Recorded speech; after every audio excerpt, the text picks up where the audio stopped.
Sejam todas e todos bem-vindos. O canal Estação Lunar 339 apresenta a vocês o audiolivro Clube da Luta, de Chuck Palahniuk. Se lembrem de curtir o audiolivro e de se inscrever no canal para outros que virão. Sem mais delongas, comecemos. Clube da Luta. Capítulo 5. O cara da segurança me explicou tudo. Os carregadores de bagagem às vezes não percebem o tic-tac na maleta. O cara da segurança chamava os carregadores de throwers. As bombas modernas não fazem barulho, mas se a maleta vibra, os carregadores de bagagem, os throwers, precisam chamar a polícia. Fui morar com Tyler porque a maioria das companhias aéreas adota essa política com bagagens vibratórias. Voltando de Dulles, eu tinha tudo naquela mala. Quando você viaja muito, aprende a levar sempre as mesmas coisas. 6 camisas brancas, 2 calças pretas, o mínimo necessário para sobreviver. Despertador de viagem, barbeador sem fio, escova de dentes, 6 cuecas, 6 pares de meias pretas. É que a minha maleta estava vibrando quando foi embarcada em Dulles,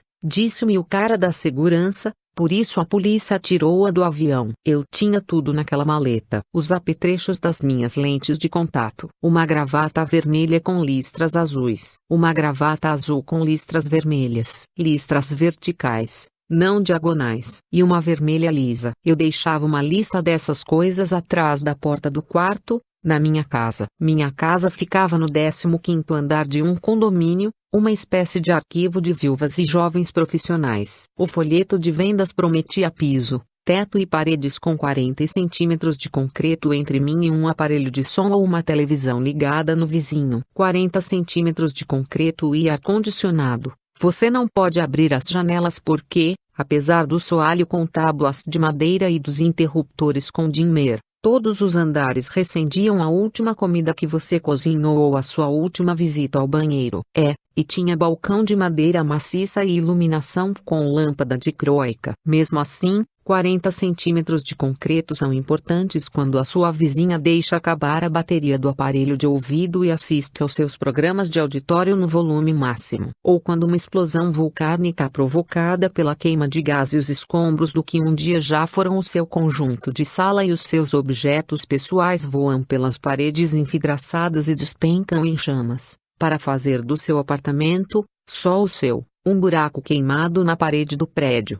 Essas coisas acontecem, tudo, inclusive os seus pratos verdes de vidro soprado com bolinhas, imperfeições e grãozinhos de areia, a prova de que foram feitos por indígenas primitivos, simples, honestos e trabalhadores. Bem, todos eles se estilhaçaram com a explosão.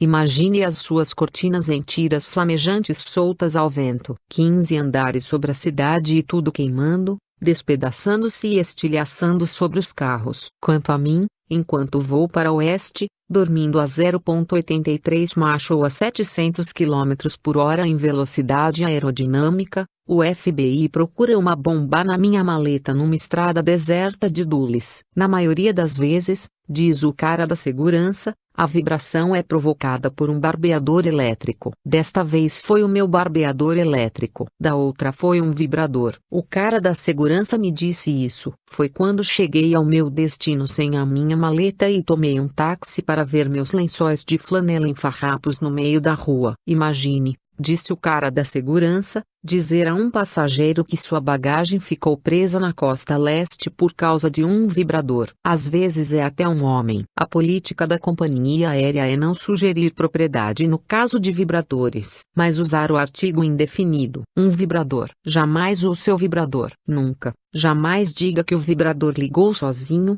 acidentalmente. Um vibrador ligou sozinho e criou uma situação de emergência que exigiu a retirada da sua bagagem. Chovia quando acordei para minha conexão em Stapleton. Chovia quando acordei no meu destino final. Um último aviso nos pede para olhar ao redor das nossas poltronas para ver se não esquecemos nenhum objeto pessoal. Em seguida ouço o meu nome. Por favor, queira procurar um representante da companhia aérea no portão. Atraso o meu relógio 3 horas e mesmo assim já passa da meia-noite. Lá estava o representante da companhia aérea no portão, e lá estava o cara da segurança para dizer: "Ah, a sua bagagem ficou presa em Dulles por causa do barbeador elétrico." O cara da segurança chamou os carregadores de bagagem de throwers, depois de rampers. Para piorar as coisas, o cara me disse que, no fim das contas, não era um vibrador. Depois, talvez por eu ser homem ele também, e já ser 1 hora da manhã, ou talvez só para me fazer rir, o cara disse que eles se referiam às comissárias de bordo como garçonete espacial ou colchão de ar. O cara parecia estar usando um uniforme de piloto, camisa branca com pequenas dragonas e gravata azul. "Minha bagagem estava sendo examinada", disse ele, "e chegaria no dia seguinte." O segurança pediu meu nome, endereço e telefone. Depois perguntou se eu sabia qual era a diferença entre uma camisinha e a cabine de comando.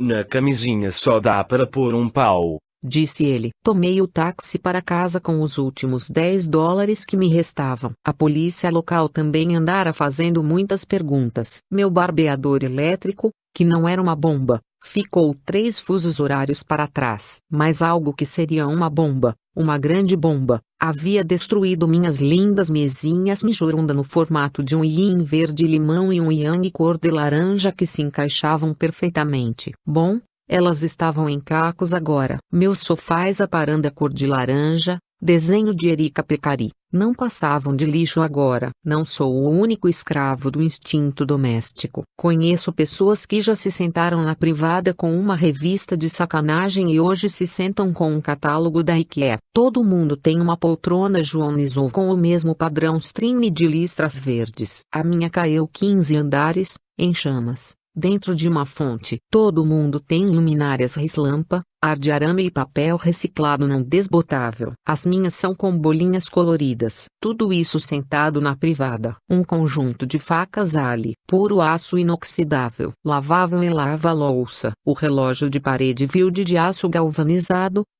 Eu precisava de um. As estantes modulares Klipsk. E as caixas de chapéu em Live. Essas sim. Tudo isso queimado e despedaçado na calçada do edifício. O jogo de cama Momala, desenhado por Thomas Arila e encontrado nas seguintes cores: orquídea, fúcsia, cobalto, ébano, carvão, casca de ovo ou urze. Levei uma vida para comprar tudo isso. A tampo laqueado lavável das minhas mesinhas de apoio Calix. As mesinhas de café Steri. Você compra móveis e pensa: este é o último sofá que vou comprar na vida. Compra o sofá, e por um par de anos fica satisfeito porque, aconteça o que acontecer, ao menos tem o seu sofá. Depois precisa de um bom aparelho de jantar. Depois de uma cama perfeita, de cortinas e de tapetes. Então cai prisioneiro de seu adorável ninho, e as coisas que antes lhe pertenciam passam a possuir você. Até eu chegar em casa do aeroporto, o porteiro surge das sombras e diz: "Houve um acidente. A polícia, eles estiveram aqui e fizeram uma porção de perguntas." A polícia acha que talvez tenha sido gás. Talvez a chama do piloto do forno tenha se apagado ou um queimador ficou ligado. O gás vazou e tomou todo o apartamento. Um apartamento de 60 metros quadrados, pé direito alto. O gás deve ter vazado por dias e dias para ocupar todos os espaços. Então o motor da geladeira ligou e detonou. As paredes envidraçadas com molduras de alumínio explodiram e os sofás e os abajures e os pratos e os jogos de lençóis em chamas. Os anuários da faculdade e os diplomas e o telefone. Tudo lançado do 15º andar. Como uma explosão solar. Minha geladeira não. Eu tinha uma coleção de mostardas especiais, algumas granuladas, outras em pasta como nos pubs ingleses. Tinha 14 sabores e molho para salada sem óleo e 7 espécies de alcaparras. Eu sei. Uma casa repleta de condimentos e nenhuma comida de verdade. O porteiro assoou o nariz e aquilo que saiu no lenço foi como um arremesso perfeito, bem na luva do apanhador. "Você pode subir até o 15º, disse o porteiro, "mas ninguém vai entrar no apartamento." A polícia andou fazendo perguntas. Se eu tinha alguma ex-namorada que pudesse ter feito aquilo, algum inimigo ou alguém que conhecesse explosivos. "Não vale a pena subir", disse o porteiro. "Só sobraram as paredes. A polícia não encontrou indícios de incêndio criminoso." Ninguém sentiu o cheiro de gás. O porteiro ergueu a sobrancelha. Esse cara vivia flertando com as diaristas e babás que trabalhavam nos apartamentos grandes dos andares superiores e esperava na poltrona do saguão que elas saíssem do trabalho. 3 anos eu morei lá e esse porteiro passou as noites lendo a revista Eleriquina enquanto eu me via atrapalhado com pacotes e sacolas para abrir a porta e tentar entrar. O porteiro ergue a sobrancelha e diz que algumas pessoas viajam e deixam uma vela acesa, uma vela bem grande queimando sobre uma poça de gasolina. Gente com problemas financeiros faz esse tipo de coisa. Gente que quer sair do buraco. Pedi para usar o telefone da portaria. Os jovens querem impressionar o mundo comprando um monte de coisas. Continuou o porteiro. Eu liguei para Tyler. O telefone tocava na casa alugada de Tyler na Paper Street. Ah, Tyler? Por favor, me tire dessa. O telefone tocava. O porteiro aproximou-se de mim e disse: Os jovens não sabem o que querem da vida. Ah, Tyler, por favor, me salve. O telefone tocava. Os jovens pensam que são donos do mundo. Livre-me dos móveis suecos. Livre-me da arte inteligente. O telefone tocava e Tyler atendeu. Quem não sabe o que quer acaba tendo o que não quer. Continuou o porteiro, que eu nunca me sinta completo, que eu nunca me sinta satisfeito, que eu nunca seja perfeito. Livre-me, Tyler, de ser completo e perfeito. Tyler e eu nos encontraríamos no bar. O porteiro pediu um número no qual a polícia pudesse me encontrar. Ainda chovia. Meu Audi estava no estacionamento, mas o tocheiro halógeno da capo tinha voado como uma lança sobre o para-brisa. Tyler e eu, nós nos encontramos e bebemos não sei quantas cervejas, e Tyler disse que sim, que eu podia morar com ele, mas só se lhe fizesse um favor. No dia seguinte, a minha maleta chegaria com o mínimo necessário, 6 camisas e 6 cuecas. Ali, bebendo naquele bar onde ninguém nos ouvia ou se importava conosco, perguntei a Tyler o que ele queria que eu fizesse. Tyler disse: Quero que você me bata com toda a força.